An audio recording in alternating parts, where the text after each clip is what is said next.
Hello and welcome to Fiber Trek. My name is Sarah. Welcome. You are most welcome on this creative journey here in the North Woods of Maine. Except on this edition, we're going to Vermont for the Sheep and Wool Festival to take a look and shop at the woolly Thistle and attend a lovely night out at Savage Heart Farm.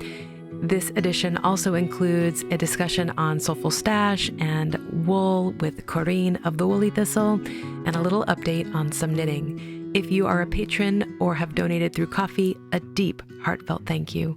I'm so glad you're all here. Let's catch up.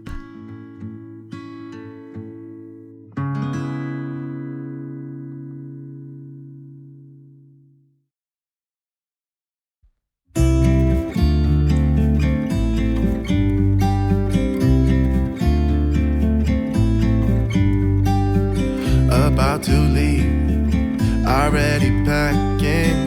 Come with me, I'm not really asking. We'll get away to a place where we don't know.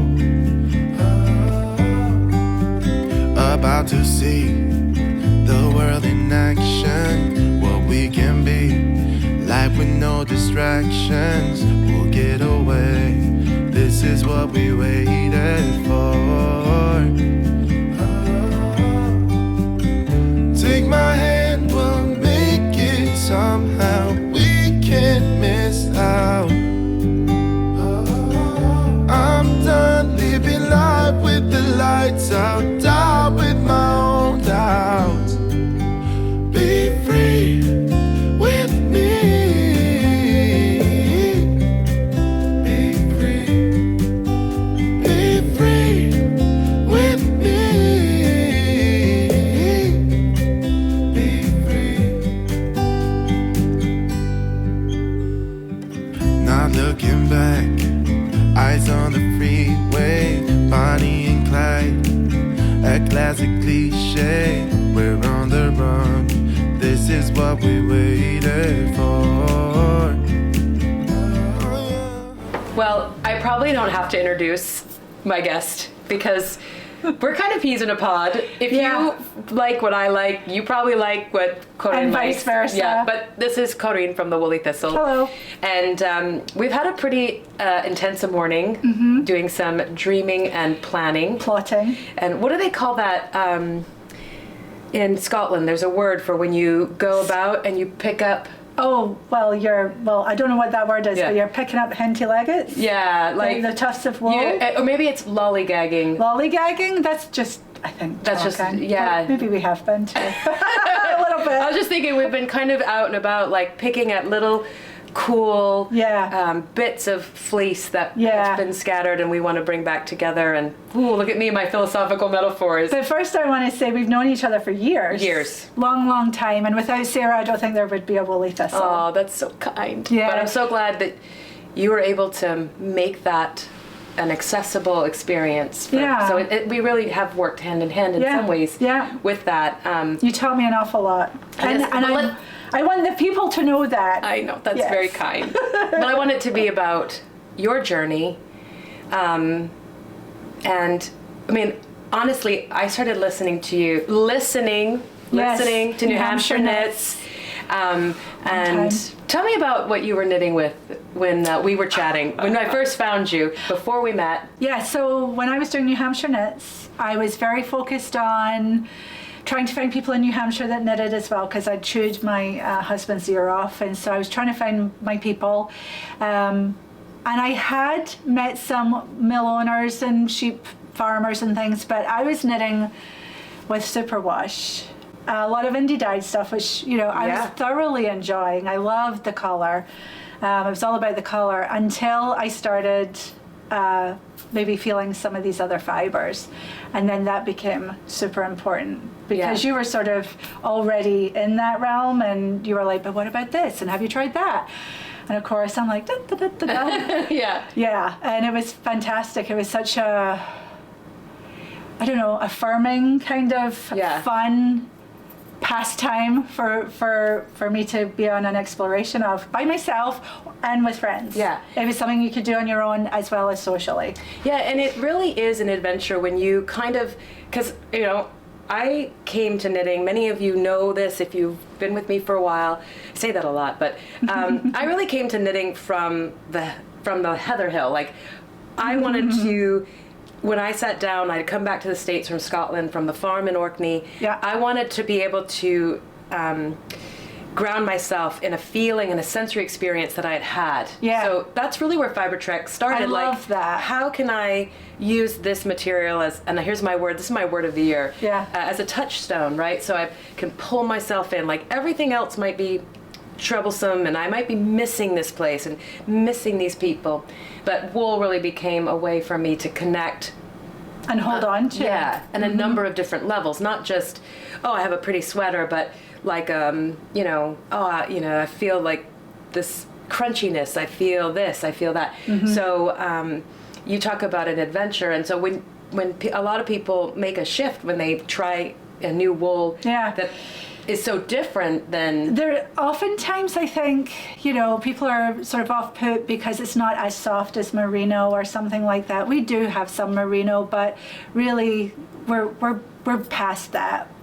In our love of those types of wools. And I think for a new person who's only knit with merino or superwash, no shame on that at all. I don't want to cast any shadow, but I think for me there came a point where I was just kind of like, okay, like, if that's it. And then finding these other fibers that had a toothier hand, felt rustic, that's overused, but like the wool would sort of stick to itself. Yeah. Well, why? And what's going on there? And you're right, for me, I come from Scotland, so this definitely became a way that I could stay connected to home, because I'd been here for many, many years, felt quite, feel very American, very Americanized. But with wool and friends and fiber festivals and things like Edinburgh happening, it became a very active part of my life again, that I was connecting to home through a medium that I could have here, who brought me friends. Right. I mean, it makes me want to cry. I know. It feels so important. It's so funny when we start to talk about wool and this, that's really, emotional. I know. That's really where Soulful Stash came from, because it was beyond just this skein in my hand, and it was a larger representation of transcendence through time and place. And again, like you said, like really missing. Let me put my coffee down.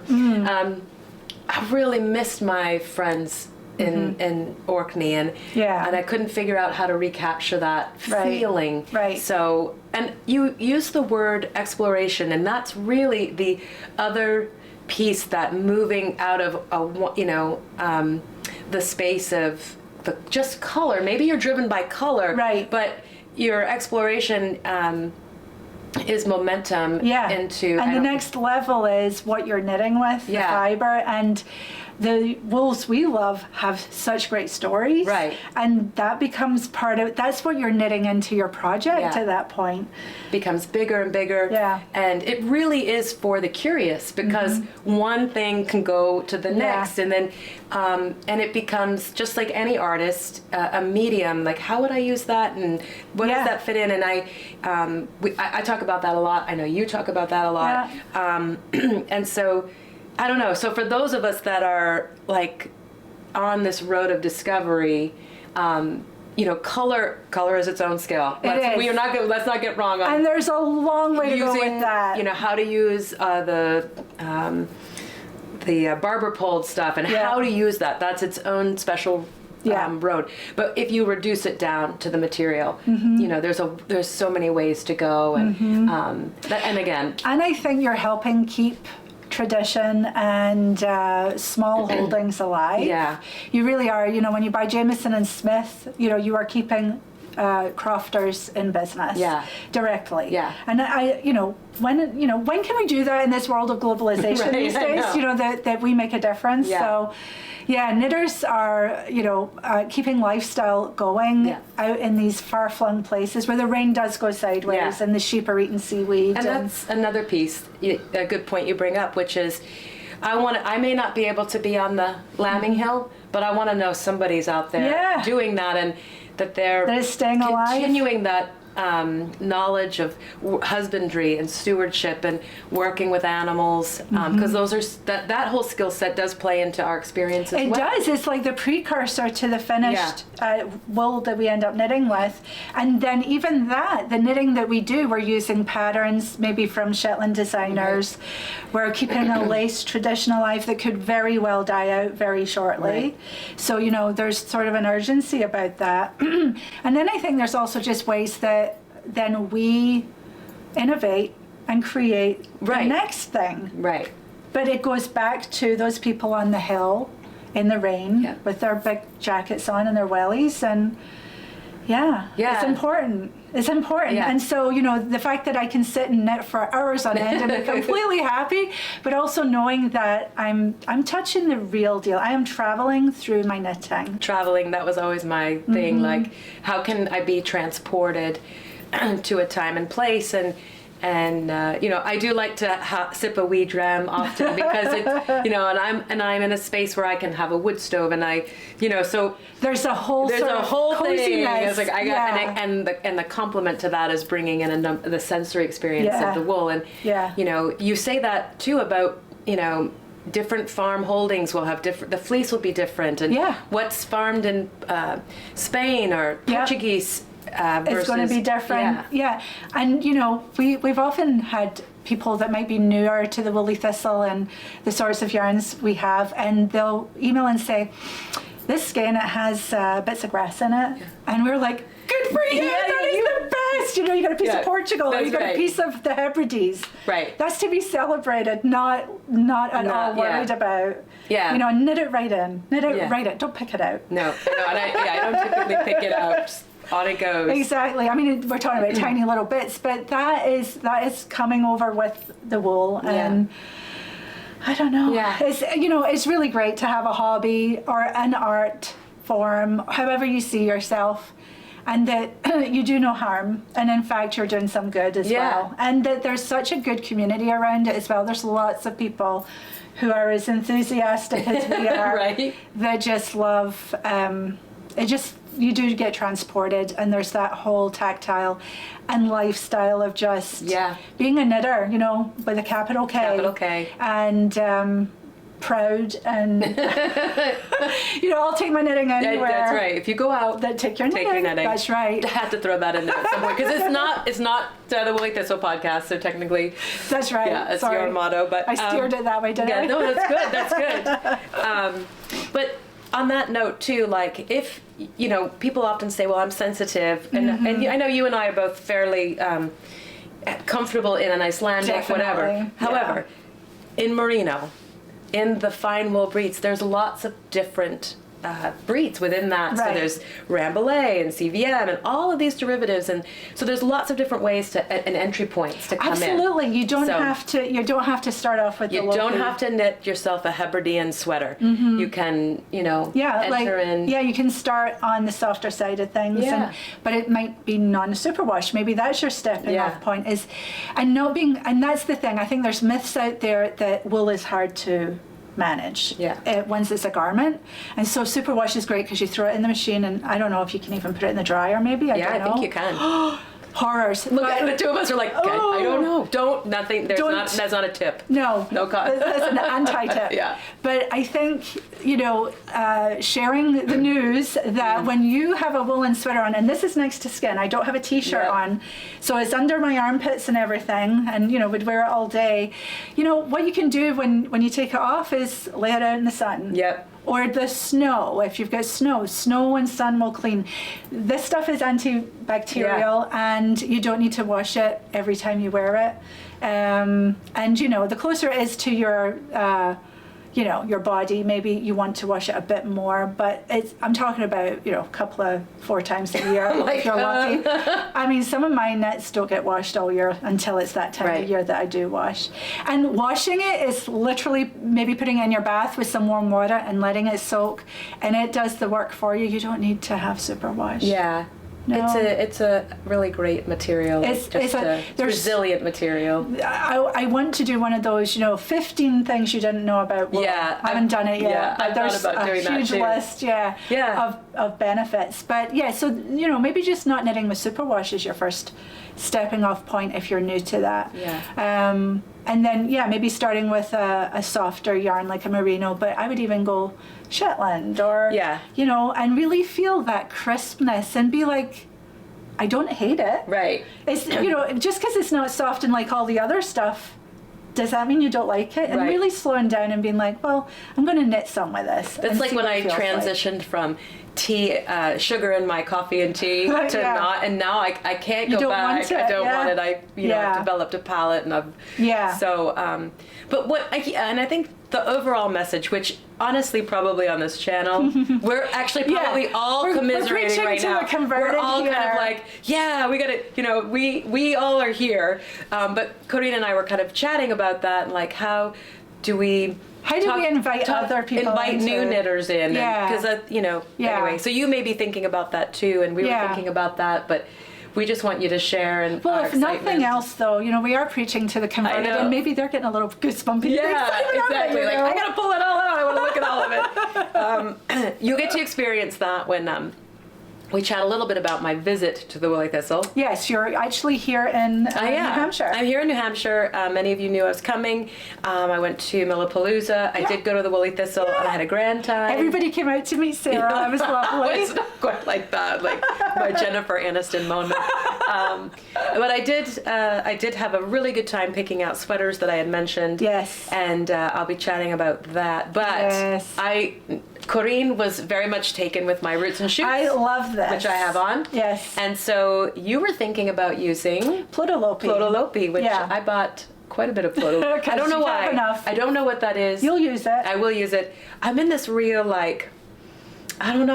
old standby. Like I got Rama and Plotolopi, and I'm just feeling those. Yeah, I do. I mean, we have lots of beautiful yarns at the Woolly Thistle that are all very special, and I do like to, knit with some of them. You can't knit with all of them, though. Right. And I do find myself time and again going back to my old standards. I know. Which is, Lopi, whether it's Pluto or Let, and then Jameson Smith. And Rama Fennel. Yeah, I know. I'm just happy. Yeah. That's, throw me in a desert island, I'll survive if I have those yarns. Those are consistent. The colors are consistent. The spins. Everything is just, it's easy to go in. You don't have to do a ton of forward work. Right. I mean, at least I don't, because I have knit with them before. You can rely on it. Yeah. Right, and you kind of know your gauge as well. Gauge. Yeah. There's a lot of patterns designed for them. Yeah. So it's really easy to pick them out and put them together. And we do lots of kits as well if somebody was new and felt a little intimidated maybe doing colour work. And that might be another entry point where you've knit a lot of non-colour work things. You really do want to use a stickier woolly wool for colour work. Yeah. You can knit colour work in anything, but I think to make it really good, I don't know. I don't want to... it's going to last. You can cut it, that kind of stuff. I think I would prefer to knit it with that sticky wool, because once you block it, you put it in the water, it's going to bloom and fill in those gaps. Makes you look like a better knitter. Everything goes away with the bloom. That's right. I don't even remember how we got on that tangent. I think we were just kind of roots and shoots. So I think that's going to be. I think that's going to be a cast on for me fairly soon in Plotolopi, and all you need is 2 colors, and one is a high contrast. Are you going to do it in a brown tone or the charcoal tone? I love these colors, but you know me, I love a good gray. I know. I think my cat is having a fit. Yeah, I think she might have seen maybe a fly or something. So I don't know. I'll have to go and look. I mean, maybe I'll go with some color, because they have beautiful colors. They do actually have a nice range of color. Yeah. Now this is held with a mohair. Do you think you would do a Bichet Bouche complimentary with it? Yes, I think maybe I could do that, or Rama plum. Yeah. Plume. I also thought about in the shop, I was looking for a complement to the Marie Wall and Aaron, and I looked at the Wensleydale long wool, Yeah. which is considered a lace. Yeah. Because that could be nice to That hold could be on. really nice, yeah. You had a nice brown in that. Yeah. It wasn't quite the right tone. Yeah. But the Biche Bouche and the lace could also be complementary to that, to give Yeah. it a little A little silkiness Yeah. and it's beautiful. structure. Yeah. So I know people talk about Plotolopi being, they're like, oh, what if it breaks? I found that to be a very strong yarn because the staple length of the tog will, if you're I'm a thrower, Right. You can have it over your finger, and it's okay because it's a longer the longer staple without breaking, the wool won't break under tension. Well, and I think it's important too that yes, it might break while you're knitting. I mean, when I've knitted with it, I've got it. Just kidding. But sometimes I don't even do that. I might just lay it over Yes. and just make sure I'm catching all of it. Yes, and then that's true. Once it's knitted, it's very strong. Yeah. I mean, once it's knitted together, you've got no worries. Yeah, it's and not like it's a lightweight. fragile It doesn't garment. catch. Yeah. It's so warm and light. My nephew, you may know. Yeah. I knit the dog star, I think, for him in the Plotolopi, and he loves it. It's lightweight. He's wearing it. He's happy. So I've had a lot of success with that particular yarn, and apparently I'm going to have some more. Yes. So Can't wait to see what you do with it. I said to Corine, I was like, I just want to cast everything on tonight. I've been working on my title yarns, Yeah, because beautiful. that'll be going to Rhinebeck. Yes. So you'll be at Rhinebeck. Why don't you tell? Yes, I'll be your at friends? Rhinebeck.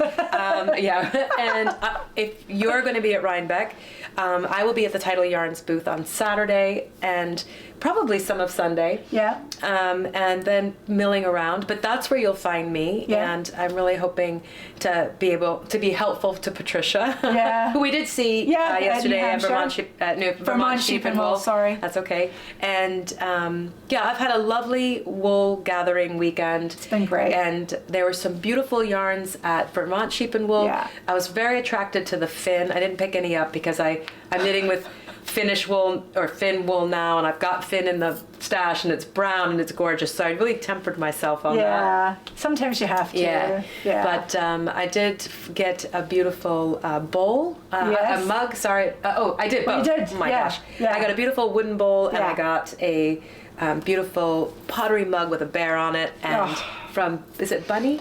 Brown Bunny Pottery? No, it's not brown bunny. It's something bunny though. I don't have a card handy. I'll make a note of that. Yeah. But she's going to be at Rhinebeck as well. Yes. Yes. Yes. Yeah. Yeah. So. And our Rambler will be at Rhinebeck. Oh, didn't I even tell you that? No. Yeah. So Battenkill will have a booth, and they actually mill the Rambler for us. So we'll have space in their booth, and we'll be hanging out there from time to time. I think 11 o'clock on Saturday would be a good time to catch us there. And we'll be doing a meetup on the hill. For the first time ever, a lot of folks from the Woolly Thistle are going to be there. We're going to land on mass. Yeah, you're an entourage of, a swarm. Yeah. Yeah. So you will be there, and there will be a point people can look at the Rambler. Yeah. They're very generous. I did get a little swag bag from the Woolly Thistle of beautiful green and beautiful gray. And I already have, I think it's fern, which is this really kind of brackeny, greeny brown. Yeah. So I'm looking forward to getting. Yeah, I want you knitting with that. Yeah, maybe on some that. socks or something. Yeah. It's definitely a sock yarn. It's 100% wool, but it's got a high twist. It's a 3-ply, and it's made with 3 wonderful breeds. It might do really nicely too for like a half mitt. Yeah. Working half mitt, because. And I knitted a beautiful lace shawl with it too. Oh, I bet it would be blocked beautiful. out really great. Yeah. The high twist. Yeah. Yeah. Mm-hmm. So lots of inspiration. I feel so. Not that I wasn't invigorated before, but when you are, I use the word alone, when you're a solo knitter. Yeah. And, but you come in and then you're with your knitting friends, other people that are excited, it really boosts you up. It really just pulls me back to like, the excitement of it. Yeah, I want to be shearing, and I want to be my hands in fleece, and I didn't buy a fleece. We did walk through the fleece but bar. Rhinebeck is coming. Yeah, Rhinebeck is coming. But I was so I'm just so missing the work, and I'm looking to return to Scotland this upcoming summer. Yep. So that'll be. So I'm not feeling.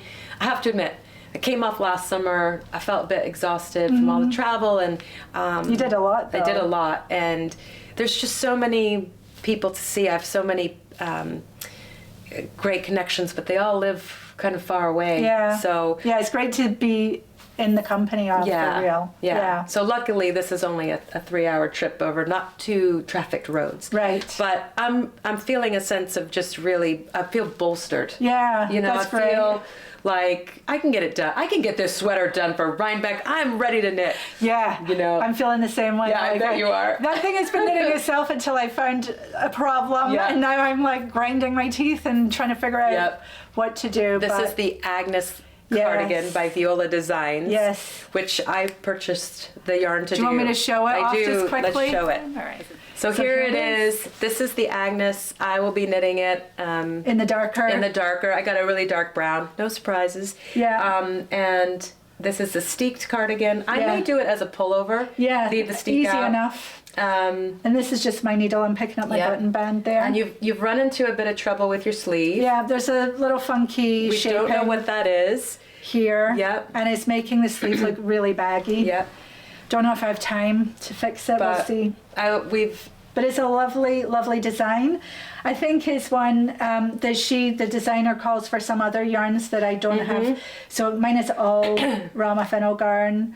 And I think there'll be a blog post with the colours I pick, and we could put yours You could in put there mine too. up because I picked All Rama, and the one I knit, which is the same patterning, but it was a different color. Different palette. Yeah, darker palette. She had picked different Rama yarns, so I substituted as well. That's right. So, yes, subs So- on subs. But Yeah. I'm kind of considering, you can let me know if this is of interest, knit along. I don't do these very often because I kind of find I it think you challenging. should. But I'm thinking like, it's so beautiful. It's in Rama. Could be a gateway for Yeah. some of us. And so, Well, so to get this pattern in English, oh yeah, please. you do have to buy her online book, and it's I think about $15, and Yeah. there's lots of patterns There's in there. tons of patterns. So maybe it's a Wiola Yeah. along that you Yes, do. and then you people can knit pick, anything. because Yeah. then maybe I would join in again Right, and knit again. something else. Yeah. So that's just one aspect of the percolation that happened this morning. Oh, look at my cat. She's pulling the little bism. Yeah. So anyway, but yes, there's been lots of percolating. Yes, and ideas. this is one of them. I was Yeah. just loving this. I had so much fun picking it out. I know, cat. So yeah, Yeah. And yeah, it was fun helping you pick out your colors and giving you lots of opinions. yeah. I was definitely, I definitely enjoyed that time. Like I was just Oh, it quiet was time. fun. I mean, I had a Yeah. lot of talking, but Yeah. it was like putting together a little watercolor picture, right? Because you want to pull Exactly. all these different things in. So Yes, and thinking about how the colors work they together. work together. and I or love not, that and- piece. I used to not like that piece. It's intimidating. I think colors are, difficult. They're not super easy for me, but I'm also very willing to try it and rip back. Because my other thing is all knitting Yeah. is good knitting. Yeah. And I'm an honest believer in that because I do so much of that myself. Right. So yes, I love to sort of play and try and swatch colors together. And there's some good other tricks that you can do with Yes, knitting. and people have brought that to my attention. I think I'm a bit too hasty, and I just want to cast it on. Many of you saw that with the yell that I did, and I've loved it. Beautiful That was yell. really. I used a kit from you for the Bresse, and then I used your colors for my lovage. I said, Right. Corine, just send me what you did. So the yell is really the first Marie Wallen Yeah. that I've picked my own palette. I've gone through a process of doing that. And that's the journey, right? Right. It's not like, oh, I can just do that. If it was easy, we'd all do it. That's right. So you're actually on this step by step, getting deeper and deeper Yep. into it, and then taking on more of the decision making yourself. Some people can do that right out the gate. Right out the gate. And I love that. And I will listen to them and Yeah. look at what they do. But I love that you are, neck deep in Marie Wallen now. I know, and I wasn't. I And was like, she- I could never knit that. And she is such a colorist.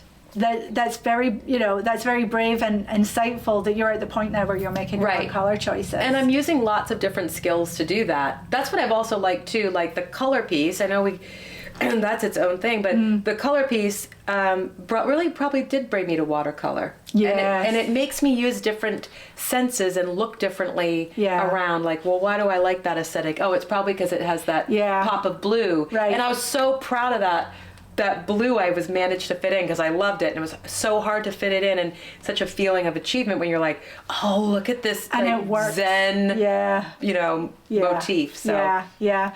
I know the watercolors and the painting and just the color dreaming. I do a lot of that. Yeah, there's definitely lots of areas to explore. There's so much creativity in all of us. And I think knitting is huge these days. There's lots of people knitting, there's lots of creativity around it, and I love it. But I think also there, it can be a gateway to other things too that just makes your knitting stronger, because you're saying that about your color choices. That's right. Is stronger for the work you do in your artwork and things like that.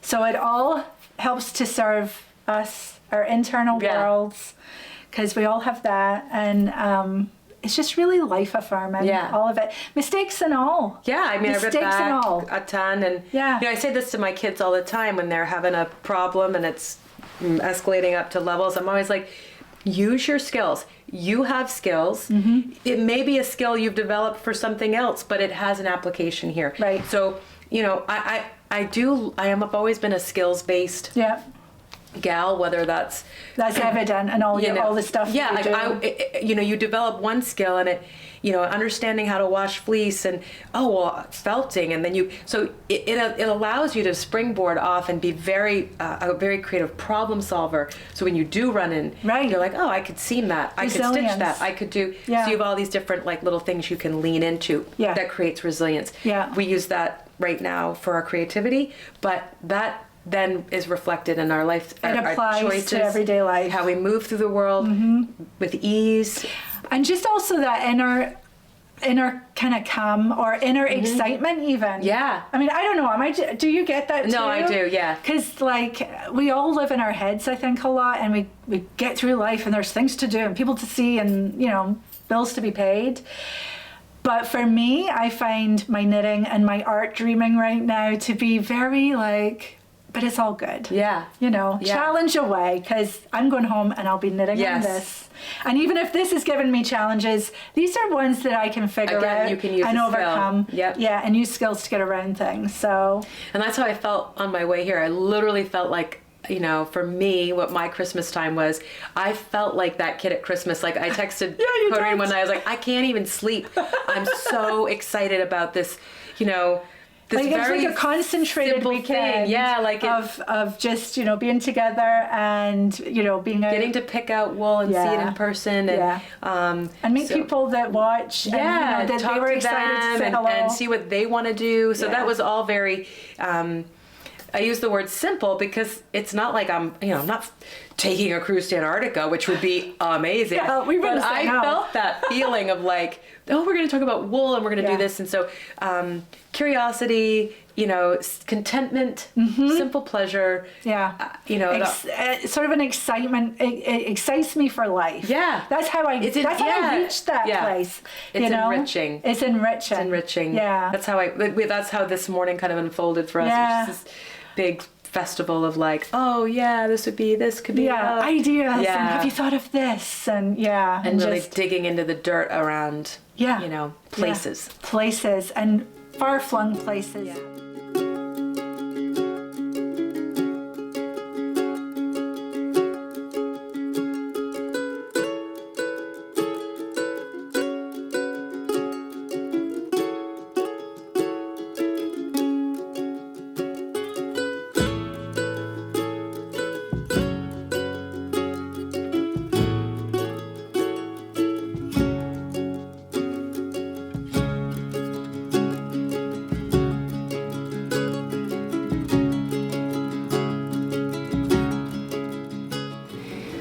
I want to thank my lucky stars for putting the chutzpah behind getting my camera ready and getting out at 9 o'clock at my brother's house to film the Northern Lights. Initially, when we went out to look at them, I was kind of like, oh, they probably won't last that long, and blah, blah, blah, blah, blah. And my nephew talked me into, get your camera ready, Sarah, I'll go get it for you. So we did that together, and boy, am I glad that I did. The footage that I got of the Aurora Borealis was, for me, a real exciting milestone. I have wanted to do more astrophotography and videography in my skill. I wanted to add that to my skill sets, and the GoPro does make it super easy because it has a night lapse setting, and I've watched a few tutorials on how to set it for when the moon is out and no moon, so it was relatively easy to get myself organized to film that. So yeah, so I'm going to cherish that footage. The last time that I filmed the Northern Lights, I was in Churchill, Manitoba. I was up on the Hudson Bay on a study, and I was able to set my camera. I read an article, set my camera up. It's so funny. And I had filmed the lights. We were outside under bear guard. It was amazing. And I got back in and all my footage was in black and white because I had had a setting for the previous day when I was doing some photography in black and white. So anyway, I've achieved everything I set out to do with this particular footage. I hope you enjoyed it. It is rare to see the Aurora Borealis that far south in the state. Like my brother was outside of Portland. I had friends reporting that they had seen it down in the DC area. I was very excited. Can you tell? Welcome to a little bit of a knitting portion. It's been a very exciting couple weeks. As you saw, I got a chance to visit the Woolly Thistle, Vermont Sheep and Wool, and a chance to chat with my dear old friend Corine of the Woolly Thistle. So I hope you enjoyed that exchange. But I thought I would pop in here to just briefly update you on what I've been working on and set the scene for what's happening next. If you are a patron of this podcast or have donated through Ko-fi, a deep heartfelt thank you. It is encouraging and humbling. I really appreciate the financial support that goes towards the production, administration. It values my time that goes into this project. So thank you for supporting this creative endeavor. If you are not able to support this project financially, you can like and subscribe and share, leave a comment, leave some insight. Those are all valuable pieces to creating traction around the work that's happening here at Fibertrek. So a deep heartfelt thank you. Thank you so much for showing up, and I'm so glad that you're here and investing some time, and I hope that you are finding some enrichment in your own creativity with me. So thank you. Right. So I ventured off to Vermont Sheep and Wool, and first a stop to the Woolly Thistle. I got a chance to meet a number of you. Thank you so much for coming out. It's wonderful to chat, hear about what you're knitting, and exchange some stories, heartfelt stories, soulful stories, humorous stories. I really appreciate that aspect that the vlog gives me. So thank you so much. I did do some shopping, and we'll chat a little bit about that. But if you want the full kind of what did I think about, what did I purchase, how did I come up with those decisions, I'm going to be featuring that on the bonus vlog this month over on Patreon. So that is a $3 per episode subscription. And if I publish one, it's $3. If I publish two, it's $6. And I always upload bonus content over there. So you can check that out if you are so inclined. But really, the Woolly Thistle, it was just so nice to get my hands on some colors and really take a look at how they might match up. And specifically, I was looking, as I mentioned in my last episode, to match some Gotland lace with some Plotalope, which I did do. So I ended up picking up this kind of glacial blue color to go with the Gotland lace, and I cast on the Metropolitan pullover by Tori Yu, and I'm loving the whole experience of this knit. I love that it's knit top down. I love the fabric I'm getting. I love both the yarns that I'm working with. I found the shaping to be very clever. It's going quickly. My gauge is a little bit larger than what's recommended for the pattern. So I've been finagling a little bit with numbers, but again, you have a lot of liberty in the top down, at least my perception is that I do, for increases, yoke depth, etc. So I'm working away on that, but the only bump I'm having is it has a bit of a tonal look or a marled look because the Gotland lace is a bit deeper in value than the glacial blue. And I do think it reads, it doesn't, well, let me rephrase that. I don't think it reads like camouflage and pooling. So what I mean by camouflage is kind of big, kind of chunks of the different colors. I do think it has an overall uniformity. Sometimes there's more depth and sometimes there's more shadow or light, so that dark and light kind of is creating a little bit of depth here and there. And I am bumping a little bit into this anxiety about, I love everything about it, but I'm like, am I gonna like that in an all over sweater? I don't know. So, like I said, all of the elements are there that are really satisfying. And I think, it was keeping me up at night, isn't that funny? I'm like, should I keep knitting it? Should I pull it out? I don't like being unsettled on a project. Like, is that gonna work? I kind of like to, you know, like this is gonna work or I'm gonna rip it out. And I'm kind of in this in between, and it's a weird, unsettling feeling, just ridiculous. But I think right now I'm planning to keep going, and I really, again, like I love the color, and I think the fit is going to be a really versatile piece. I am going to knit it slightly cropped. I love the kind of relaxed sleeve on it. So there's all of these pieces working for me. I think I'm gonna keep going. I think that's where I landed. So again, this is a strand of Plotalopi and a strand of Gotland lace, the little gray sheep that I picked up a couple Edinburgh festivals ago. And I'm doing that together and kind of working out my own gauge. So cast that on, really enjoying that. I'm working on a US 8 and it's going quite quickly. So that is one thing that I was dying to get cast on when I got back from the Woolly Thistle and picking up my Plotalopi. I also am working on, I'm continuing to work on the Twisted Rib cardigan by, this is a pattern for Tidal Yarns by Deb Parcella. I'll put the name down here. And this is knit top down, and it has the button bands and the buttonholes built into the knitting as you're moving down. And it is a raglan shaping. Now apparently it fits, and I love the way it fits. So my gauge, my row gauge is correct. It's coming out. I'm happy with that. But well, maybe it's my row gauge. My row gauge, I think it takes me a lot more stitches than it took the pattern.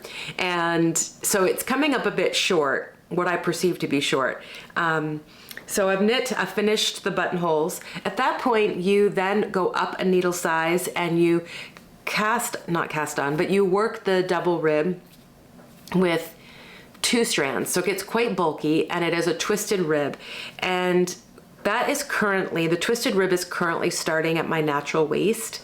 And so I am probably going to knit it a little bit longer than is recommended in the pattern so that it hits just at my hip bone, or maybe even a little bit above. So I think she gives you a number of rows to knit, and I was kind of like, I don't think that's going to be enough for me. So I'm continuing to knit that twisted rib double yarn, and it is a definite workout on my hands. So I got a bit, what's the word I'm looking for? I was super speedy, and I had this like thought that maybe I would finish this for Rhinebeck. And I was super excited about it. And then I hit this twisted rib and I was like, it's not happening. So I had been powering through the twisted rib, and then I was like, as I said, and now I'm gonna just work on it as I can, because again, it was really hard on my hands, and I kept finding myself gravitating back to the Plotalopi and the Gotland lace and kind of this very light, smooth, easy, project. And the twisted rib is a little bit like wrestling. Now I'm loving the effect, don't get me wrong, and I think I might use this again on some sweaters to add just a little bit of a weight to it. It has just this density. It's got beautiful texture. I think it's gonna frame the cardigan to sit really nice and hang really nice, but it's gonna just take a little bit extra time versus just speeding along on a rib and casting it off and getting the sleeves going. So I will have that with me at the Title Yarn booth at Rhinebeck, and we'll talk a little bit about that a little bit later on if you're going to be attending and you'd like to see me or find some Title yarns or see that cardigan in person. So that's been going on. The Metropolitan's been going on. I've been working on my Yell. If you have traveled along on this vlog for a while, you'll know that this is a cardigan I cast on, I think this summer. It's by Marie Wallen, and I completed all of the color work, which is around the base of the cardigan, and now I'm working on an overall pattern, working my way up to the shoulder shaping. This is knit bottom up, and it has a steek. So working away on that, loving that, it's lovely. Nothing too much to report there. So those are kind of the three projects that have captured my attention. I still have the Aloft cardigan, Aloft shawl traveling with me, and when I can get a few rows in on that, I will. But again, like I had said, I thought I might finish that twisted rib cardigan. And now that I've kind of let that deadline go, I feel happier to expand my knitting time to filling in a little of these other projects. Did that make sense? Some of these other projects, letting them surface and putting a few rows here and there on them. So that's what's been happening in the knitting realm. I am traveling to Rhinebeck, and I am super excited about that. I will be with Patricia of Title Yarns, and I will be there on Saturday and Sunday helping her in her booth, and you should come by and say hello. I would love to see you. I don't have any super plans for purchases. I have a lot of beautiful farm yarns in my stash, lots of grays, lots of charcoals, lots of deep browns. If something kind of special or breed specific catches my eye, I might pick it up. I am looking forward to heading over to Jenny Blue Pottery. She is a potter, I believe, from Maine, and she has some really interesting art that she does and then transfers to her ceramics of wildlife and farm life. So I'm going to be looking for Jenny Blue, and I think that might be that's like the only, I really would love to do that. And then I will probably have a mill about to take a look at all of the beautiful fiber and handcraft just to get inspiration and possibly find some treasures. So if you're going to be at Rhinebeck, I'd love to see you, and yeah, maybe you have some recommendations of treasures that you'd like to share. Feel free to do that. Other than that, like I said, I enjoyed my time at Vermont Sheep and Wool. I got to see some viewers there. I picked up some pottery and from, I think it's Brown Bunny Pottery. And I also got to see Patricia while I was there, and my friend Rachel of Treehouse Fiber Arts and Flosstoss, and Paige the framer, and I got to see Sue of Legacy Fiber Arts as well as Flosstoss. So I had a nice chance to see some friends that I hadn't seen in a long time. Corinne and I indulged in maple cream donuts and a maple creamy. The food lines were extensive and the wait was long, so we ended up leaving around 3, and I went home and I made us some lentil soup, and we had soup and bread and salad and sat and knit and chatted all things kind of Soulful stash and place-based yarns, and that was really gratifying to kind of have some deep conversations about wool. You got a little glimpse of that in our exchange. I also attended Millapalooza with Corinne and Maggie of the Woolly Thistle on Friday night, so I got a chance to be up at Savage Heart Farm. You saw some video of that. It was a evening event that Junction Fiber Mill had sponsored. I did not make it to the mill tour as I had expected because my time got kind of spiraled away from me. I was at the store, I was with Corine, and I had to let some things go, and that happened to be it. So I did enjoy my time up there. It was really beautiful, very Vermont, rolling hills and gorgeous sunset, really nice atmosphere and good food. So that was the other piece of the puzzle. And aside from that, you know, again, I think you got a real glimpse of my time at the Woolly Thistle, and my exchange with Corine really sums up the theme of the weekend. So I hope you enjoyed a little insight into my getaway. I think on that note, I am going to bid you a fond farewell. Thank you so much for tuning in. Many blessings and fond wishes. I look forward to seeing you next time. Take care. Bye.